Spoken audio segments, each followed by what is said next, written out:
Hello and welcome to the podcast. This is Ron's Amazing Stories. We have stories that should thrill you a little and chill you a little. It's amazing. You will hear adventures sent in by you guys, classic stories from the pulp mags, and episodes from the golden age of radio. We have special segments like Ghost Stories with Sylvia. That's amazing. And the Paranormal with Jason. I think we're going to have a lot of fun. So settle in for the next hour and enjoy the show. Oh, and you just might want to prepare yourself to be taken away from today.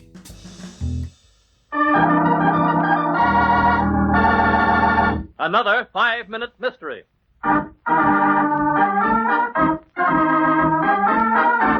This 5-minute mystery is being brought to you by Highly Suspect Photography. Those shots that you know can't be true, but here they are. Of course, doctoring photos is not a new thing. Take our story for today, for example. It shows us just how that could work. Let's listen to it.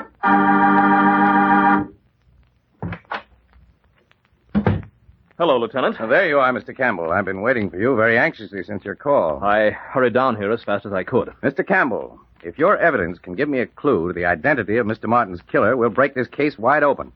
Lieutenant, it's not an easy thing for me to bear. First, my partner was killed, and now with this photograph I'm putting on your desk, I condemn as the murderer His wife? Good heavens. Why didn't you show me this sooner? I thought you might suspect her and solve the case, and I would have been able to remain silent. Look at this picture. It's the perfect evidence. His body on the floor in front of the couch and she leaning over him, with a gun still in her hand. Why, this'll send her to the chair. I know. It wasn't easy for me to give it to you. How on earth did you ever get it? Well, I had an appointment with my partner at a little after 11 p.m. at his house. Mm-hmm. When I came up the walk, I was surprised to see that the house was dark. Oh, yeah. You see, you must pass the large bay window in the living room when coming up the walk. The room was very dark, but by the faint light from some burning coals in the fireplace, I could see Mr. Martin's body lying in front of the large couch. You could? Yes. I saw my partner's wife come into the room. She had a gun in her hand. Well, how did you get the picture? Well, I've always been a camera enthusiast. I happened to have a small box camera with me, and without her noticing me, I took a picture of the room. It's really a remarkable photograph. I've kept it hidden for several days, but when you found no trace of the murderer, I decided that you would have to have it. I'm glad you did, Mr. Campbell. It isn't exactly safe to withhold evidence, but now we have it, and it looks like the Martin case is closed. Yes? Mr. Campbell, there's a gentleman from the police department to see you. Oh, send him in. Always glad to help the police. Well, hello, Lieutenant. It's good to see you. Sorry to bother you, Mr. Campbell. It's about the Martin case. Oh, but I thought the case was closed. You've arrested Mrs. Martin, haven't you? Yes, but there are some points about the case that still puzzle me. Really? But you have the evidence in black and white. But have I? Will the jury accept the picture? You've heard of process shots, haven't you? No, I don't believe I have. You're lying, Mr. Campbell. That picture you gave me was a phony. And I can prove that your whole expedition that night was a contrived fairy tale. How does the police lieutenant know that Campbell lied in his story? In just a moment, we'll know, but first...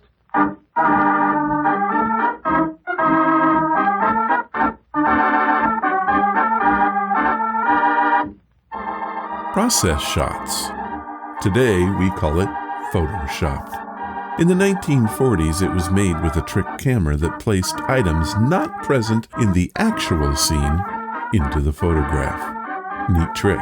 But does our suspect have enough knowledge to do this? I think we still have some missing clues, which is usually the case in these 5-minute mysteries. Let's head back and see. And now, back to our story. Mr. Campbell, you don't think I fell for that story about your being a camera hound and accidentally being on the spot for the picture of the year, do you? For if you were a photographer, as you claim, you'd know that the feeble light from a dying fire is hardly enough with which to take a picture in a darkened room. If you'd used a flash, she would have seen you, but that was impossible, because she wasn't even in that room. But you were, Mr. Campbell. And you killed your partner and dummied up this fake picture to throw a blame on his wife. Snap judgment's supposed to be a dangerous thing, Campbell. You proved it. Oh,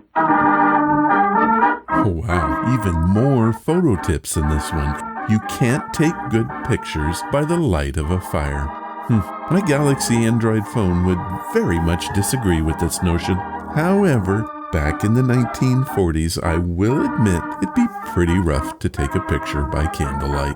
Oh well, this 5-minute mystery was brought to you by Highly Suspect Photography.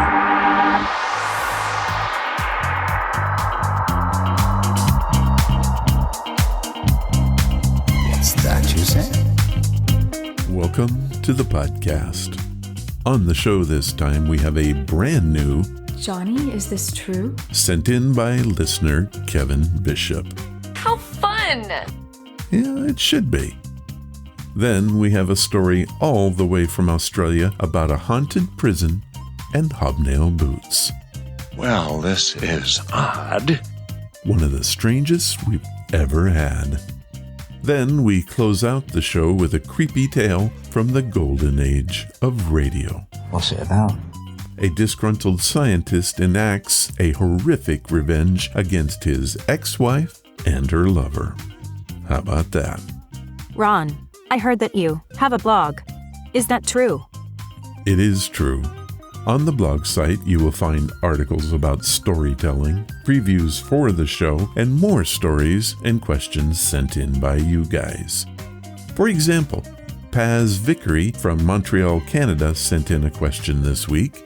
Paz wanted to know how I'm able to track the podcast numbers. That's a great question, and I answered it on this week's blog. Sounds good. Starting next week, I'll be trying out Great Story Fridays. Each week, I will post an original story, one sent in by you, or something I found on the internet. We'll see how that goes. Another cool thing is that you can subscribe to the blog and have it sent to your email address each time I post something. Also, I repost the current podcast there each week, so this is a convenient way to follow Ron's amazing stories.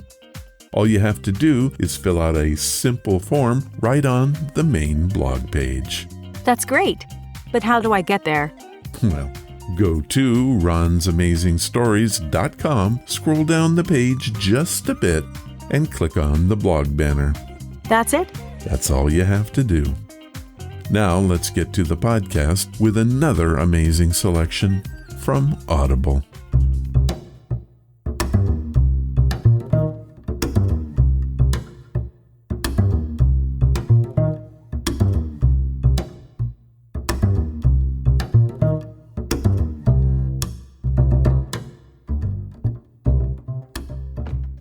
Today's podcast is brought to you by Audible. Get a free audiobook and a 30-day free trial at audibletrial.com/Ron's Amazing Stories. They have over 180,000 titles to choose from for your iPhone, Android, computer, Kindle. Whatever you have, you can listen to Audible on it. So what am I listening to right now? Dragons of Winter Night. Dragonlance Chronicles, Book 2 by Tracy Hickman and Margaret Weiss. Last week I told you about Book 1 of this fantastic fantasy series. This week we will take a look at the continuation of the story. It begins right where Book 1 left off, and it may even be better. Now that the people know that the dragon minions of Tecasis, Queen of the Dragons, has returned, the people of all nations prepare to fight to save their homes, their lives, and their freedom. Here is a clip from Dragons of Winter Night. Tanis Half-Elven sat in the meeting of the Council of High Seekers and listened, frowning. Though officially the false religion of the Seekers was now dead, the group that made up the political leadership of the 800 refugees from Pax Tharkas was still called that. "It isn't that we're not grateful to the dwarves for allowing us to live here," stated Hedrick expansively, waving his scarred hand. "We are all grateful, I'm certain. Just as we're grateful to those whose heroism in recovering the Hammer of Caris made our move here possible." Hedrick bowed to Tanis, who returned the bow with a brief nod of his head. "But we are not dwarves." This emphatic statement brought murmurs of approval, causing Hedrick to warm to his audience. "We humans were never meant to live underground."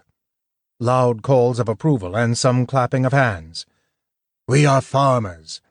We cannot grow food on the side of a mountain. We want lands like the ones we were forced to leave behind. And I say that those who forced us to leave our old homeland should provide us with new." "Does he mean the Dragon High Lords?" Sturm whispered, sarcastically, to Tanis. "I'm certain they'd be happy to oblige." "The fools ought to be thankful they're alive," Tanis muttered. "Look at them," turning to Elistan, as if it were his doing. The cleric of Paladine, the leader of the refugees, rose to his feet to answer Hedrick. "It is because we need new homes," Elistan said, his strong baritone resounding through the cavern, "that I propose we send a delegation south to the city of Tarsus the Beautiful." Lifelong friends, they went their separate ways. Now they are together again, though each holds secrets from the others in his heart. They speak of a world shadowed with rumors of war. They speak of tales of strange monsters, creatures of myth, creatures of legend. They do not speak of their secrets, not then. Not until a chance encounter with a beautiful, sorrowful woman who bears a magical crystal staff. She draws the companions deeper into the shadows, forever changing their lives and shaping the fate of the world. No one expected them to be heroes, least of all them. That is Dragons of Winter Night, and you can have this book today. Here's what Audible has set up for us. Audible is offering a free audiobook and 30 days to give you the opportunity to check out their service. To download your free audiobook, go to audibletrial.com/Ron's Amazing Stories. Again, that's audibletrial.com/Ron's Amazing Stories, and you can get your free audiobook today. Thank you, Audible. And now, it's time for a very special Johnny, Is It True?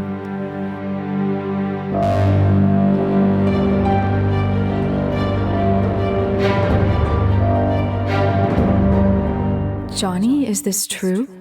As you know by now, I like to surf the internet to find the strange and unusual. I do this in the name of the podcast, but the truth is, I would do it anyway, even if there was no podcast. What you're about to hear is... Johnny, is this true? I will tell you a story and then ask the question, did I make it up or is it true? Your job is to decide. Let's get started.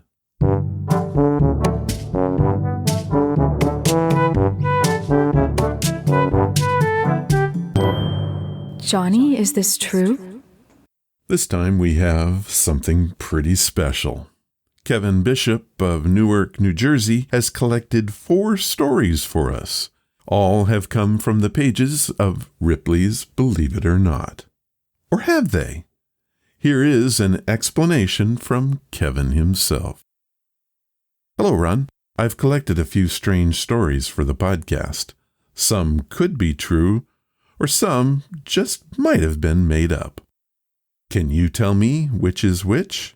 It is my hope that you will use them for the Johnny Is It True segment. This was all inspired by Sylvia's Lights Out podcast on Ripley's Believe It or Not. Kevin. Well, Kevin, that was a fun podcast, and I have to say, let's see what you got.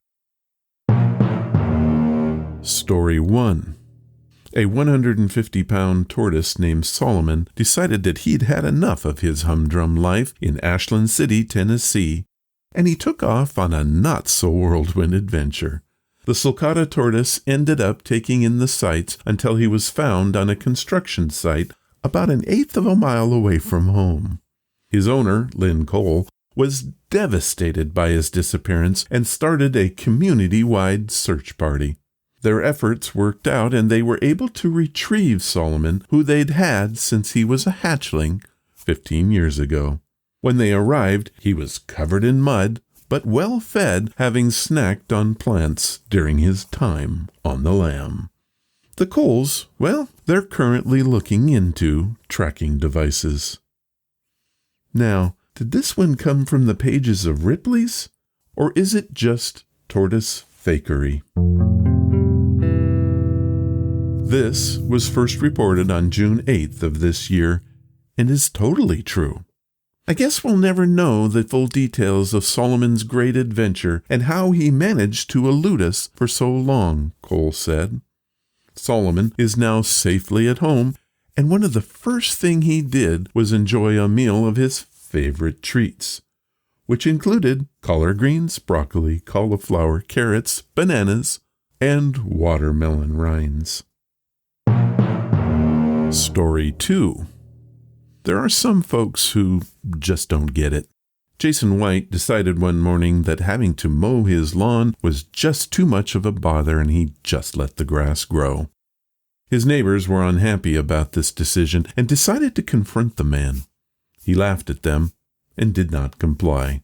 Boiling with anger, his next-door neighbor decided that a good scare would get that grass cut, so he put his cat in the front yard and waited for the fun. Jason came out of his home that afternoon and was attacked by the feline that was hiding in the tall grass. That evening, he mowed his lawn. Why? Well, you see, the cat was actually a 500-pound tiger named Reggie. Now, did this tiger story happen, or is it just mythology? This is totally untrue. Kevin, that was a good one, and I have to be honest and say that I guessed it wrong. I thought this was so impossible that it had to be true. Story 3. Are you familiar with the plotline of the movie Weekend at Bernie's? It turns out that it's not all that far-fetched after all. Drew Barrymore confirmed the long-time rumor that her grandfather's body was stolen from the morgue. She said that it's not only true, but it also inspired the film. Come on now, Kevin, that can't be right. It's just too weird. Well, again, I am wrong. This one is totally true and confirmed by Drew herself. After his death in 1942, actor John Barrymore's corpse was stolen by a few friends. These included actors W.C. Fields and Errol Flynn. You see, they wanted to host a going-away party for their friend and late actor. When Drew was asked about it, she said that she's hoping for the same kind of send-off from her friends. She said, "That's the kind of spirit I can get behind. Just prop the old bag up." Story 4. Our last story has to be impossible, right? Fabrican, an instant spray-on fabric based in London. Fabrican technology is capturing the imagination of designers, industry, and the public around the world. The technology has been developed for use in industrial applications as well as personal apparel. A British company developed a way to bond and liquefy fibers so that textiles can be sprayed out of a can or spray gun directly onto a nude body. The solvent then evaporates, and the fibers bond, forming a snug-fitting garment. No way is this true. Yes way. This is a totally true and brand new product. I watched a video of models being sprayed with the stuff, and the results were amazing. I will have a link to that video in the show notes. By the way, the fabric is so sterile it can be used as a bandage. Also, it can be set hard to be used as a cast for broken bones. But perhaps most amazingly, the fabric absorbs oil, and so it could be used for cleanup after oil tanker disasters. How about that?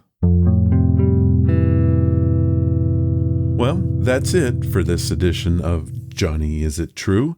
I hope you enjoyed it, and I really want to thank Kevin Bishop for sharing his stories with us.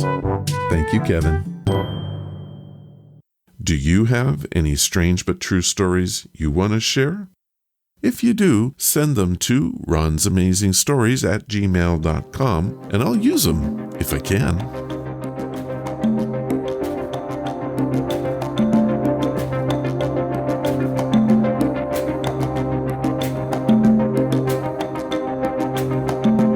These are your stories, sent by you, for you.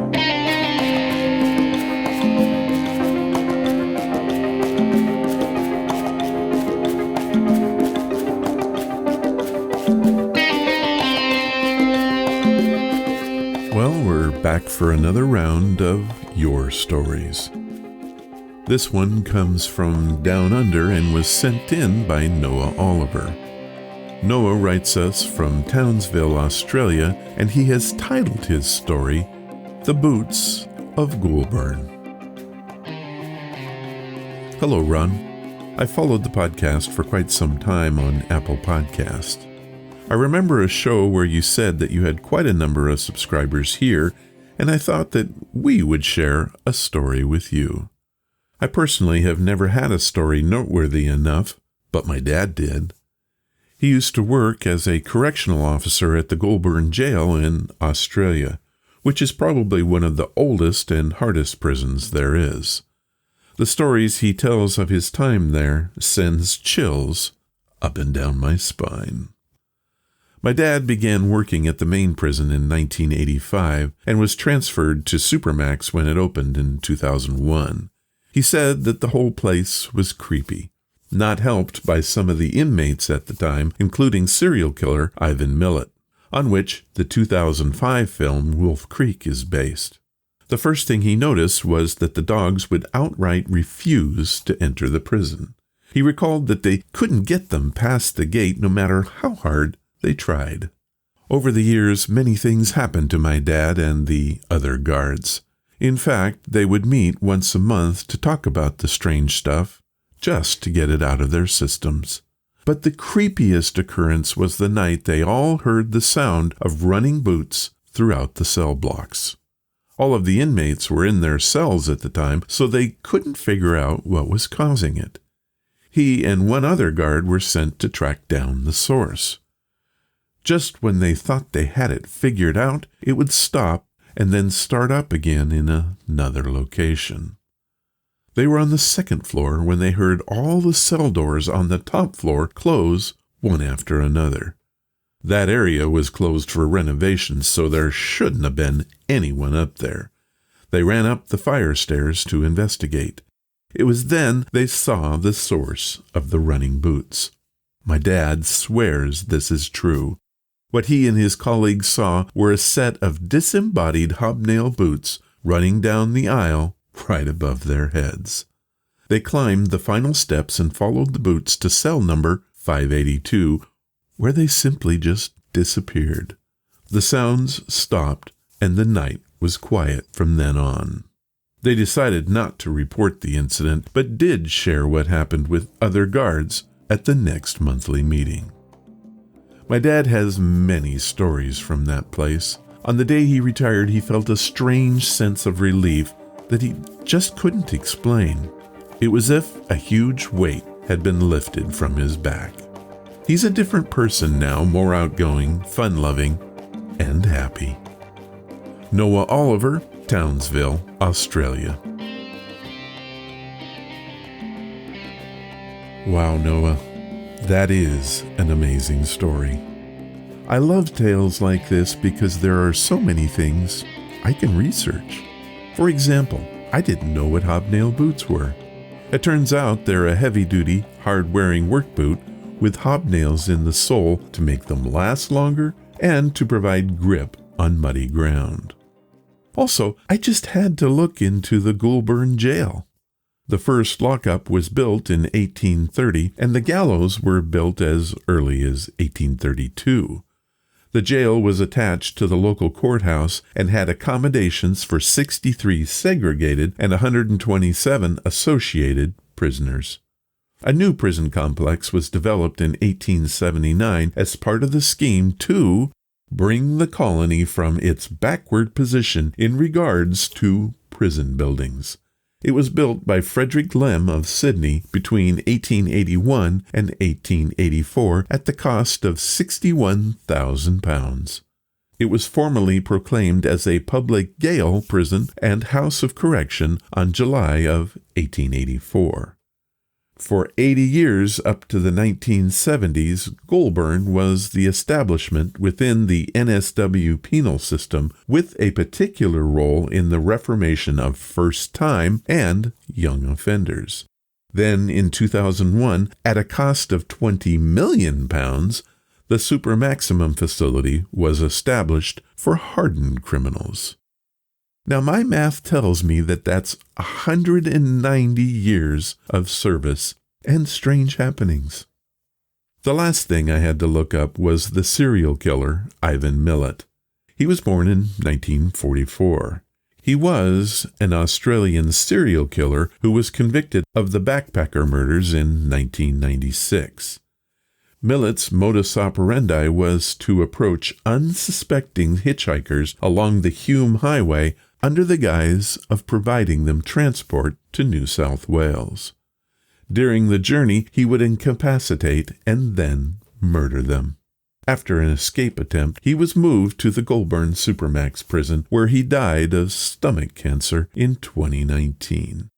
Prior to his death, Millet wrote a letter to his family requesting that his funeral be paid for by the New South Wales government. The request was denied, and he was cremated with the full reimbursement of costs paid from his personal prison account. Well, that is quite the tale with some real links to history. Thank you, Noah, for sharing your story with us. That is our only story for this time. If you have a story that you want to share, just like Noah did, head to the main website at ronsamazingstories.com and click on the story submission banner. And please remember to name your tale and tell me where you're from. I want to make your story our story.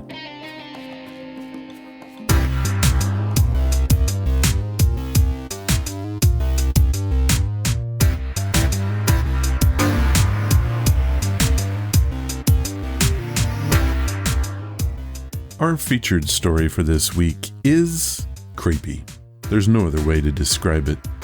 I remember when I first heard this one a few years ago, I thought maybe it was too creepy for the show. Maybe it is. You'll have to decide that one for yourself. It tells the story of a man obsessed with getting even, and in the end, he gets it. However, does getting even mean you win? I've often found that in life, it hardly ever works. Our story is titled The Little People and comes from the dark horror series Lights Out. It first aired in May of 1937. Is later than you think.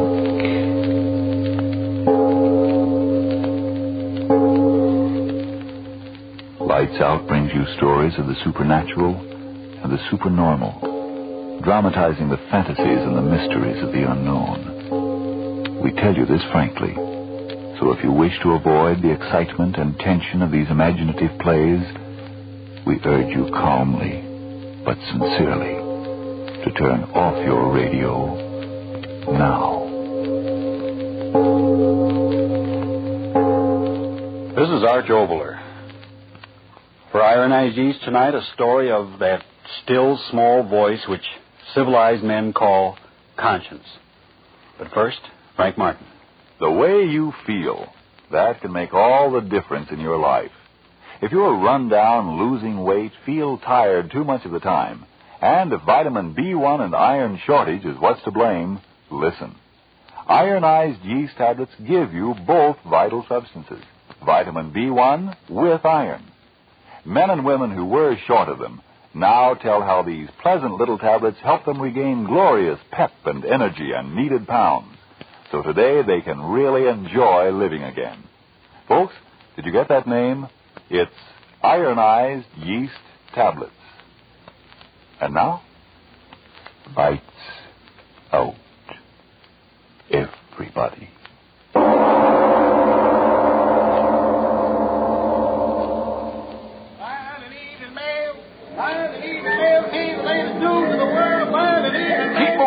Keep moving along, ladies and gentlemen. Keep moving. There ain't no light on here. Keep moving. Hey, officer, what's going on in the hall? What's the bloomin' attraction? Read the signs, my man. Read the signs. Huh? Oh, the great Peter Stransky, world-famous explorer, appearing in person in lecture on headhunters of the Amazon. Go, Blimey. Now, move along, fella. Move along. along. Officer. Will you tell a bloke what that headhunting is referring to? Who's on to me? Now, look here, you're obstructing traffic. It's lecturing, the man is. Lecturing on these heathen tribes that hunt their neighbors' heads. Now, move along, man. Move along, or I'll take you in. Ladies and gentlemen, now you know the story of these strange motion pictures I have shown you this evening. For the first time in history, motion pictures taken of the lower Brazilian region. Someday soon I hope to return to Brazil and bring back more cinematic records of the customs of these almost legendary savages, including actual specimens of heads and bodies taken and preserved in their bloodthirsty wars. When that day comes, I hope you will be as kind to me as you have been this evening. And so, good night until we meet again. Excellent lecture, Stransky. Excellent. Yes. It went very well indeed. Complete sellout. That headhunting theme meant excellent publicity in all the papers, you know. Yes, of course. Now, if you'll pardon me, my wife... Oh, but my dear Stransky, autograph. They paid to listen to my lecturing and see my motion pictures, not to get my autograph. I'm sorry, my wife, she will be waiting. Come, don't worry about her. She's well taken care of. Eh? What are you talking about? I just passed her backstage, and she had a handsome young gentleman having quite a tete-a-tete, don't you know? You will pardon me. No, John. Oh, come now, Ellen, you must do it. Oh, but John, that's ridiculous. Who ever heard of such a silly thing? I did, and that's why I'm telling it to you. Well, I won't listen to another word. I really won't. Oh, yes, you will. No, I won't. If I might be so bold as to interrupt. Oh, Peter, it's you. I'm sorry to interrupt your most interesting conversation, my dear wife, but we must go. But, Peter, we... Come, I said. The automobile is waiting. But I'd... Very well, Peter.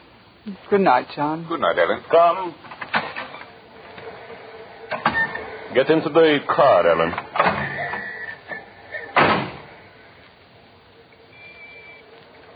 Why don't you say something, Peter? Yes. Yes, I will say something. This. Well, why don't you speak? Why don't you cry? I wouldn't give you the satisfaction. So, you save your tears for him, too. Say something. I'm leaving you, Peter. Leaving me? What are you talking about? I spoke clearly enough. I'm leaving you. Don't be a fool. I'm trying not to be. That's why I'm leaving you. I should have done it a long time ago. You'll go to him. No, I'm going to divorce you first, Peter. Divorce? I won't have any difficulty about that, I'm sure. No, never a divorce for me, never. You'll have no choice. Please stop the car. Yes. Goodbye. Ellen? I'm sorry for you, Peter. No. I'm sorry for you. And him.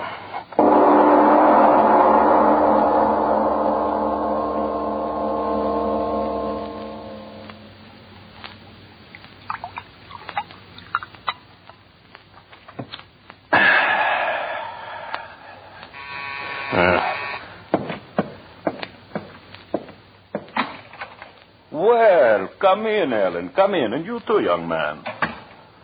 What do you want of us, Peter? It was very kind of you two to come here and join me tonight. You said it was important, Strensky. What is it? Oh, have a chair. Sit down. There is no hurry. Well, John and I, we're on our way to the theater. If you don't mind, Peter, tell us what you want. I want little. We have come to what the novelist would call the parting of the ways. As civilized human beings, we sit down. I, the husband, you, the wife, and you, young man, the, shall I say, favored one, to discuss our welfare. I'm sorry it worked out this way, Peter. It is life. Perhaps the fault was largely mine. I was not a very good husband. You're acting very decently about all this, Mr. Strensky. All I can say is I love Ellen very much. And you love him, Ellen? Yes, Peter. If we could arrange matters quickly, I mean the divorce and all that sort of thing. Of course. I just said we are together like civilized human beings. And now, if you will excuse me, I will close the door. The servants, you know. He's acting surprisingly well about it all, Ellen. I'm not so sure, John. So, now what I have to say, I say in complete privacy. Peter, just why did you want John and me here? Yes. We should come to the point. You and I, Ellen, I suppose there is no use talking about us anymore. Is there? No. So, all right, I will be a gentleman. I will withdraw as gracefully as my clumsy self will permit. First, then, we will sign the papers. Papers? I want you to waive dower rights. Oh, just as you wish. Excellent. So here is the legal form as drawn up by my solicitor. I assure you it's quite in order. You will sign first, young man. Me? Yes, as a witness, you understand? Oh, very well. My pen. No. Use this one, please. Here. Oh, I'm sorry. Oh, John, what's the matter? Oh, nothing. Just a scratch, the pen point. Oh, I'm so clumsy. John, Oh, it's nothing, really. See, the pen point hardly broke the skin. Yes, but it did break the skin. Oh, yes, John. You see a drop of blood. Oh, it's nothing at all. Just a scratch. Unimportant. Why did you laugh like that, Peter? He said unimportant, and yet it is the most important scratch your young man has ever known. How's that? What do you mean, Peter? What's wrong? You feel something, John? What? A constriction between the eyes, perhaps, Peter. or maybe a strange pounding of the heart. Peter, or what have you perhaps, done? John, your vision blurs. You hear strange sounds in your ears. A great lover? Peter, answer me. What have you done? John, are you all right? Tell me, are you all right? I don't know. My head, it's so strange. I John, what think is I'll it? sit down. Peter, what's wrong with him? What's wrong? John, what do your lips... You cannot speak, can you, John? If you open your mouth, the words will be your last. A great lover? Peter, tell me. Tell me, have you done something to him? Have you? John, look at me, darling. Speak to me. Tell me what's the matter. Yes. John. Yes, speak, John. Ellen, John! Peter, help me. He's fallen. Peter, help me. Help me. Help you? But, John, look at him. Look at him. He's ill, dying. Doctor, get a doctor. Not a doctor, my little wife. Doctors cannot restore even great lovers after the poison of Baracata has entered the veins. Poison? That pen. That scratch. Ellen, you must... So, the thought of your lover's death draws the blood from your head and you faint, my little wife? When you awaken, you will wish that you died with him.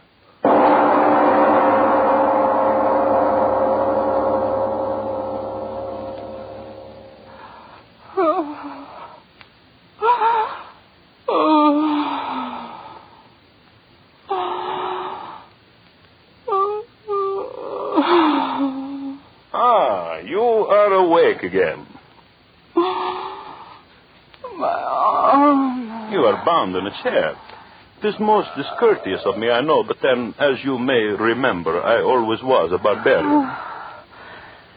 John. You will keep your voice down. John. You've got to tell me. Where is he? Why am I down here? John's not dead. He can't be dead. There on that table. Under the sheet. Not John. Yes, John. John. You've killed him. Let me loose. Let me go to him. Stop that. John. Stop making that noise, you mad woman. Stop it.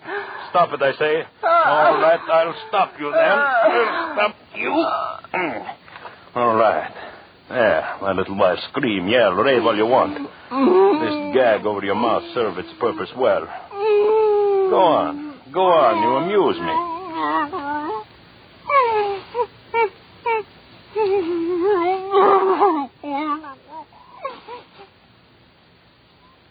So, now you have discovered it is useless to talk to the gag, eh, Ellen? It is such a waste of effort, is it not? So now that you are silent, I can go on with my work. Most important work. Yes, you were right about what was on this table here. See? I throw off the sheet. And he was such a handsome man. Well, I must get to work. You no longer try to speak, my little Ellen. Does the sight of these beautiful surgical instruments frighten you? They need not. They're not for you. They are for John. Yes, he is dead. Dead. The poison too quickly, but do you think I would let him rest in death? Oh, no. I loved you, Ellen. And as I loved you, I hate you. Watch closely.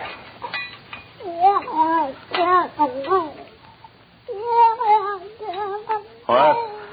I'm sorry, I cannot understand you.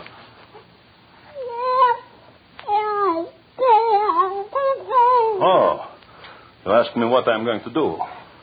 The knives, sharp knives, you see them? No, they are not to dismember your precious John. Flesh buried, decays, and is gone. I want your dear John with me for a long time. Again, you ask the question. I'm trying so hard to explain. He's dead, and he will be dead. But in his death, he will serve a purpose. You remember I told you my savage Brazilian friends, the Yavaros, have a quaint custom of shrinking and preserving the bodies of their enemies. Well, I studied their methods most carefully. John Douglas was my enemy. Here he lies.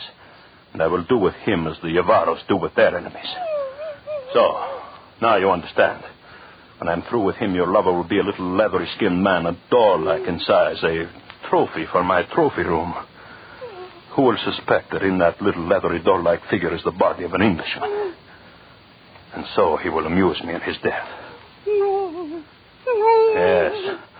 And you will sit there, my little wife. You will sit in that chair for the many days it will take me to prepare the carcass. You will sit and watch me day after day as with smoke and with heat I make the strong body of your lover smaller and smaller. You will sit there.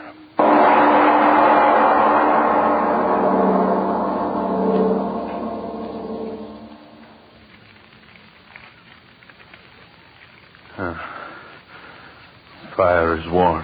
Hell, warm, so very warm. The air filled with smoke. Dry, swirling smoke.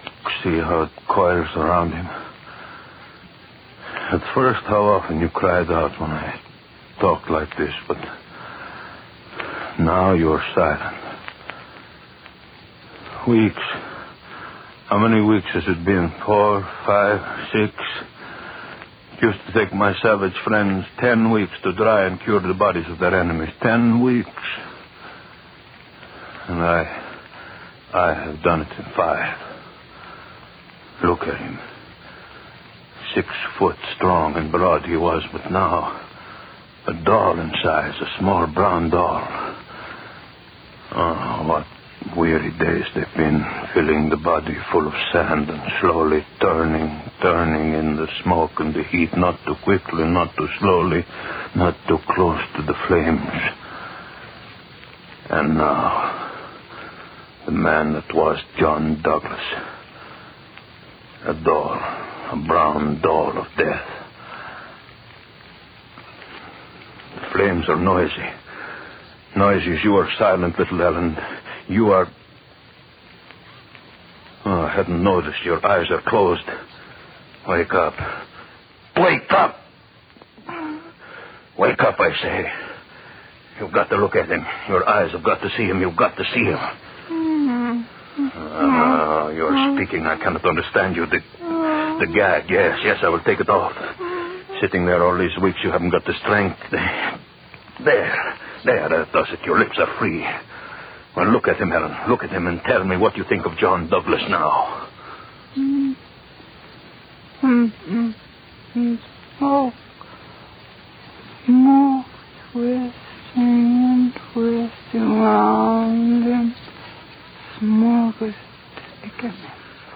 Where's he gone? Ellen. Where's he gone? Ellen. Smoke. I'll go to him in the smoke. He's waiting. Ellen, stop. Stop, you hear? Understand? You must understand. Smoke, he will wait for me. Smoke. What are you raving about? Yes, smoke. See how it curls around him. No. He's waiting. No, stop talking like that. Stop talking like that, I say. He's waiting. The knife, where's the knife? I'll stop you. No. Ellen, all right. Dead. Up on the table with you. I must prepare you, Ellen, for the smoke and the fire. Took me 5 weeks with him, and now 5 more weeks with you. And then you will be as he is. Brown with the smoke of the curing fire. A little dull in size.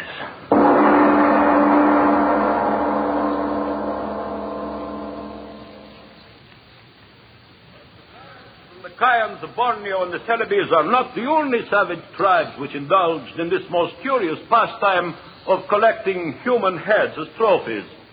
In my travels in far-off places, I have come across at least 20 other races who participate in this strange custom. Let's get out of here, Mamie. Why, the man's as dry as dust. Oh, but who cares about headhunting men and the likes of that? Let's get out of here and go to a cinema. Quiet. All right. And they went raiding and killing their enemies, generally in nocturnal surprises. These savages severed the heads of the dead and returned with them to their villages. Members of the tribe believe their rank in the next world depends upon the number of heads secured. But, unquestionably, the most curious custom is found among the Yavaros of South America, who not only sever the heads of their enemies, but also are known to shrink the bodies of the dead until they are small, almost doll-like in size. These bodies are kept in the large huts and treasured highly. And now, ladies and gentlemen, I have a surprise for you. In my recent trip to South America and my visit to the Yavaros, at great personal risk, I was able to procure 2 of the macabre specimens. Yes, I have here in this trunk the shrunken bodies of 2 full-sized human beings. That is, at one time they were full-size, but now they are the size of large dolls. A man and a woman, ladies and gentlemen, perfectly preserved. The only specimens of their kind in existence outside of the sultry jungles of South America. Never before have they been seen or displayed upon the lecture platform, but tonight I am going to show them to you. And now you make your public debut, my 2 beauties, Ellen and John, the new sensation of the lecture stage. Ladies and gentlemen, if you please, presenting 2 perfect specimens, the only ones of their kind, of the secret process which enables the savages of the jungles of South America to reduce their enemies to doll-like size. Here we have a living man, about 6 foot in size during his lifetime, now reduced to midget size. And likewise, here a woman, once a living, breathing individual like you and you and you, now this horrible trophy of the curer's art. You see, Ellen and John, they like you. You are a success. A huge success.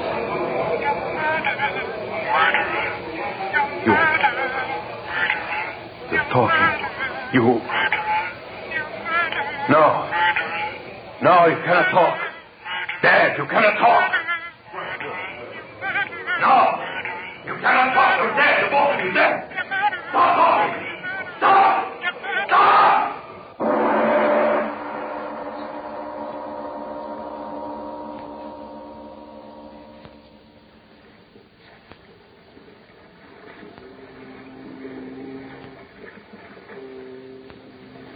Sure, Captain, it's a strange passenger we got aboard this time, I must say. Oh, you mean Strensky?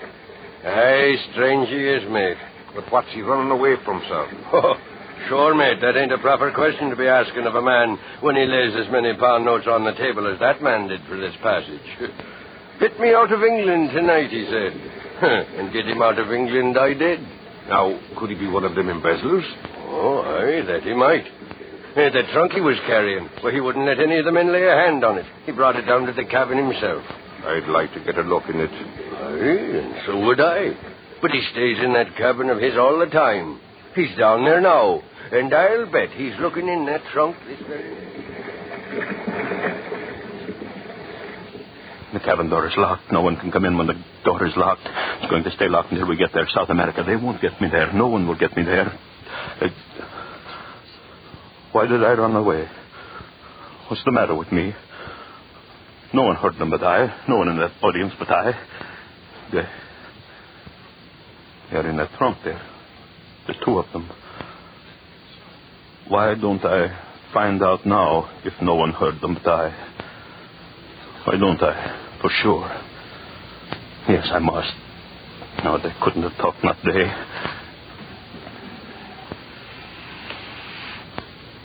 The two of you lying there.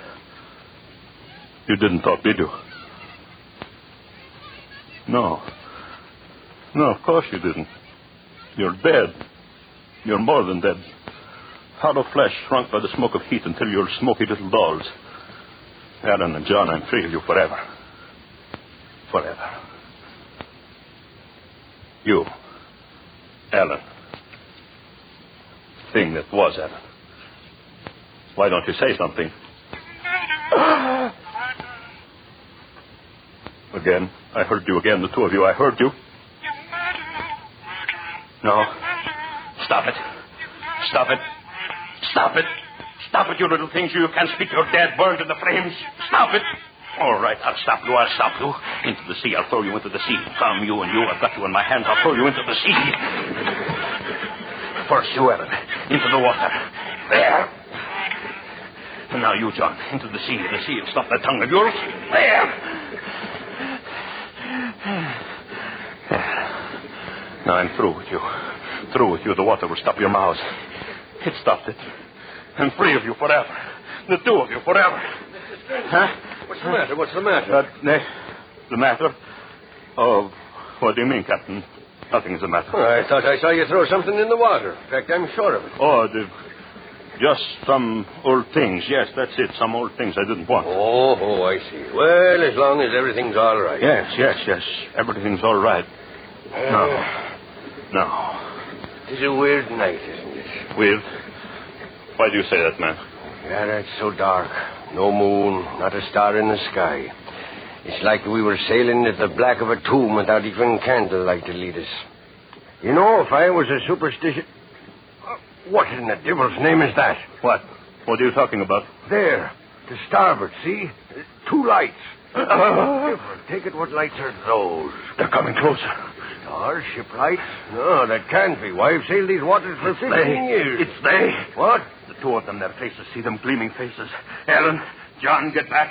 Back to the water. I threw you in. Back. Trensky, what's come over you? Back. Stop bleeding over the rain. You'll fall in, man. Look out!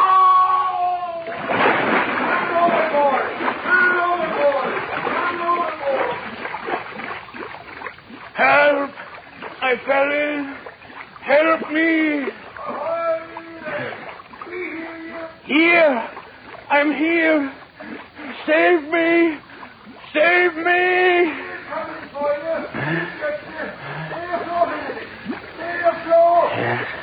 Yes, I'll stay afloat. They'll save me. I won't die. I won't. They'll save me. No, Peter. Huh? Take his other arm, Evan. I have his leg. No. Let go of me. Let go. Come, Strensky. Going up. No. Stop. Alan, John, the two of you, stop. You're pulling me under. Drowning me. Drowning me.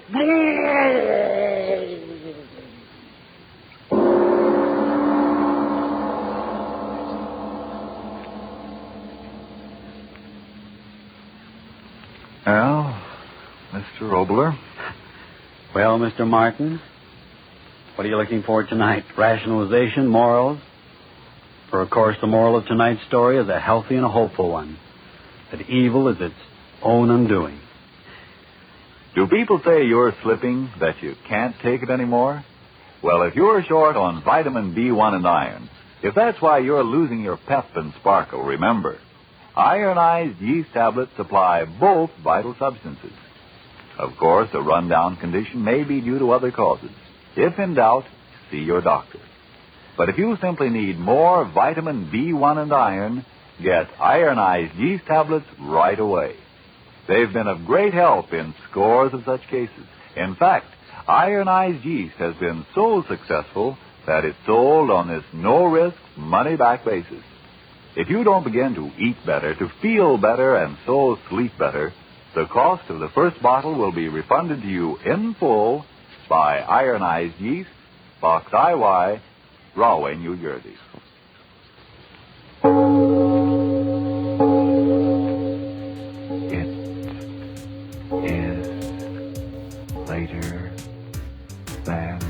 Was I right? About it being creepy, I mean. The OTR series Lights Out was all about disturbing material.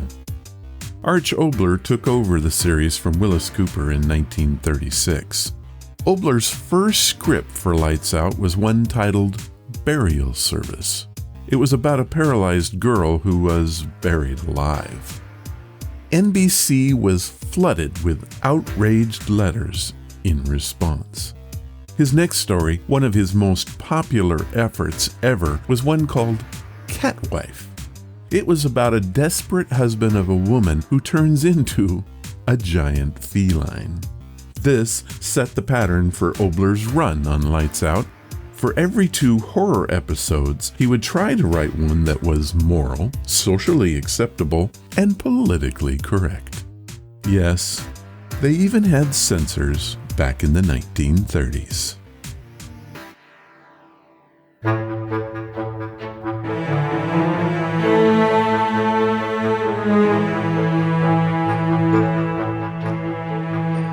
That was episode number 452, and these are the folks that helped out this time.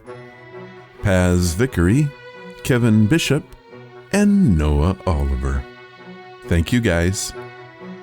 If you want to follow the podcast or the blog, head to ronsamazingstories.com. There you will find any of the links I mentioned and how to contact us. Do you want to help the show? The best thing you can do is to tell your friends all about it, and please leave reviews or feedback wherever you listen. Clicking that follow or like button makes us grow. Thank you for listening, and I hope you come again to find out what are Ron's Amazing Stories.